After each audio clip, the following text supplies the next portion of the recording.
madhëruar nga rahmeti i tij, nga dëshira e tij, edhe më tepër përfitime bori në pjesën e fundit të këtij sezoni.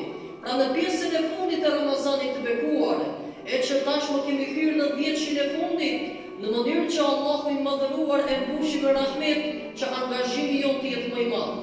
Përpjekja jonë të jetë më e madhe, përfitimet tona të jenë më të mëdha, mirësitë e xhenetit të na shtohen më tepër, rahmeti i Zotit të na shtohet më tepër, falja e Zotit të na shtohet më tepër, garancia për të mos qenë pjesë e zjarrit të xhenemit të jetë edhe më e fuqishme. Prandaj Allahu e veçoi këtë 10-sh, e veçoi në mënyrë që të na jap neve sinjalin që angazhohuni, me që fituat pra për 20 ditë pa ndërprerje dhe ne, tani është momenti të fitoni edhe më tepër. Është momenti që duhet ta dëshmoni veten e juaj. Është momenti që në fund të këtij sezoni dëshmohet kush vërtet e don Allahun e madhëruar, kush vërtet e don kënaqësinë e Zotit të madhëruar, kush vërtet dëshiron të fitojë xhenetet e Zotit, kush vërtet dëshiron të mbrohet nga zjarri i tmerrshëm i xhenemit. Është e ngjashme me atë maratonën ku nisën njerëzit për të garuar. Hiç nuk është me rëndësi kush është i pari në fillim të garës. Ajo e cila përcakton fituesin është rrotullimi i fundit dhe ai i cili i pari e kalon vijen në fund. Në rrotullimin e fundit kush kalon vijen i pari, ai është çka është fituesi. Pra fundi e përcakton fituesin. Prandaj le të jetë pra fundi i këtij muaji për ne që neve të vendosim a dëshirojmë vërtet të fitojmë shumë ose jo. A dëshirojmë të fitojmë mirësitë më të mëdha të Allahut të madhëruar, ose dëshirojmë të jemi si gjithë të tjerët që i kalojnë ditët dhe netët, ashtu sikurse i kalojnë ditët dhe netët e tjera. Mirë po nëse e shohim, Allahu i madhëruar e specifikoi 10 e fundit të këtij muaji. E veçoi, prandaj e veçoi dhe i dërguari i tij alayhi salatu wassalam, i cili është shembulltyr për ne se si ne të angazhohemi në ibadet. Tregon bashkëshortja e tij e nderuar, Aisha radhiyallahu ta'ala anha, mbi ibadetin e pejgamberit alayhi salatu wassalam, mbi atë se si ai gjallëronte netët me ibadet dhe lutej te madhëria Allahu xhelle xhelaluhu për falje, për mëshirë, që të fitoj mirësitë e xhenetit, që të jetë i mbrojtur nga zjarri i xhenemit. Kush po lutej o vëllezër? Lutej ai i cili i kishte garantuar rahmetin e Zotit, ai i cili kishte garantuar mirësinë më të madhe në xhenetet e Zotit, dhe ai i cili ishte i garantuar me mbrojtje nga zjarri, por përsëri dëshironte të përfitojë nga mirësia dhe bekimi që Allahu i ka mbushur këto ditë të fundit të muajit të bekuar të Ramazanit. E tregon Aisha radhiyallahu anha, bi pejgamberin sallallahu alaihi wasallam, idha dakhala al-ashr, pra ishte pejgamberi alayhi salam që kur hynin 10 netët e fundit të muajit të Ramazan, pejgamberi sallallahu alaihi wasallam shadda mizarahu. Ai shtrëngonte mirë lidhsën e tij. Ai shtrëngonte mirë rrypin e tij. Pra ai bëhej shumë serioz tani në këtë net, që e përdorim edhe neve në fjalët e popullit ton, pra shtrëngojë mirë rrypin dhe kape punën me seriozitet. Shtrëngojë mirë punës, pra merre punën me seriozitet, që e ka edhe kuptimin që jemi në fund të kohës, dhe koha është duke na ikur shumë shpejt dhe punët po na mbesin pa i kryer. Pra sikur sa i cili lidh një kontratë dhe merr një punë mbi supet e tij. Dhe po afrohet koha që ky duket ta përfundoj punën, e të vijë pronari dhe ta kontrolloj, mirë po ky ka mbetur mbrapa me punët dhe tani vjen momenti në ditët e fundit, thonë që të shtrëngohemi mirë që ta kryejmë sepse do të vijë pronari ta shikojë. Pra edhe kjo pjesë e fundit e Ramazanit është që kemi ardhur krejt në fund dhe shumë punë ndoshta ta kanë mbetur pa u kryer.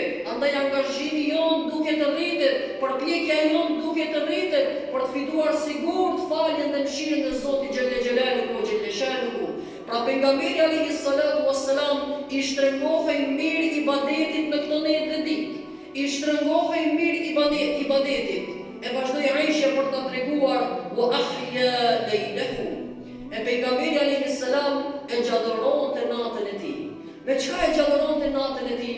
E gjallëronte me ibadet, e gjallëronte me namaz, e gjallëronte me lexim Kur'ani, e gjallëronte me lutje dhe istighfar, pra dëshironte të fitojë faljen dhe mëshirën e Zotit dhe atë që Allahu ka garantuar në këtë net. Por për të mësuar dhe ne që edhe ne si të lutemi, çka të bëjmë, si të falemi, të lexojmë Kur'anin, pra ndonjë vepër përcaktuar me cilën fitojmë kënaqësinë e Allahut xhelle xhelaluhu ve xhelle shanuhu.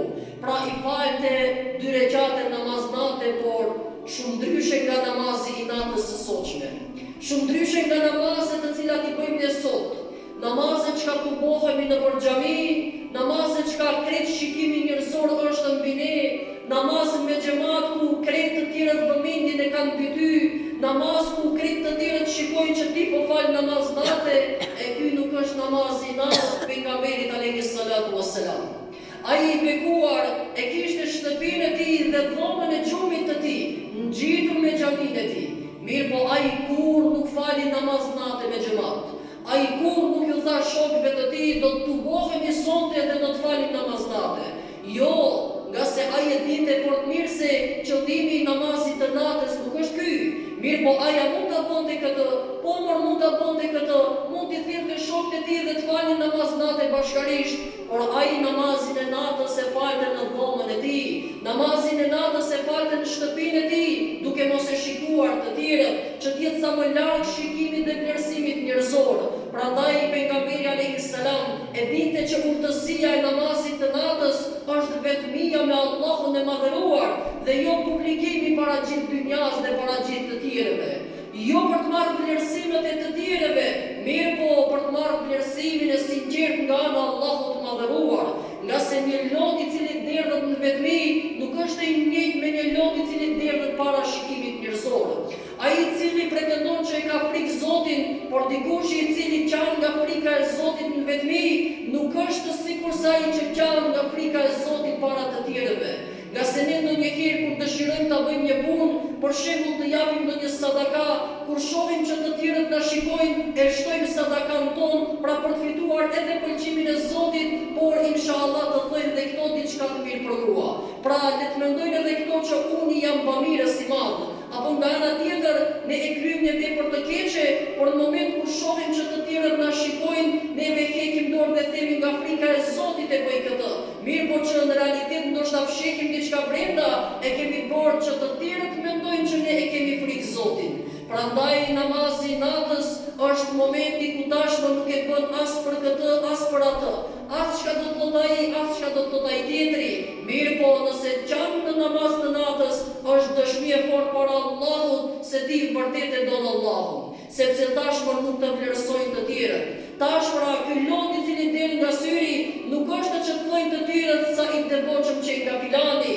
Mirë po e dëshmon para Zotit që ti po qan që Allahu të thotë ah robi im sa i kënaqur jam me ty. Dhe ti vërtet e meriton dashurinë time. Ai lot i cili derdhet nga syri nga frika e Zotit kur je i vetmuar me Allahun është dëshmi e fortë para Zotit që ti vërtet e ke frikë Zotit.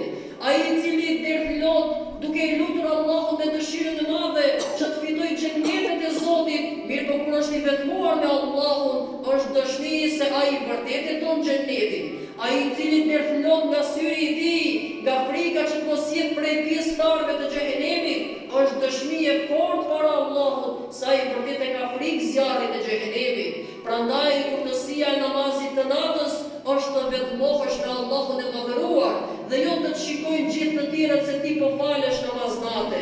Jo të marrin vesh gjithë të tjerët se ti çka po boke, por ti për hir të Zotit të zgjohesh nga ngrohtësia e shtratit dhe për hir të Zotit të marrësh abdes dhe të falesh dhe për hir të Zotit të derdh plot syri jot.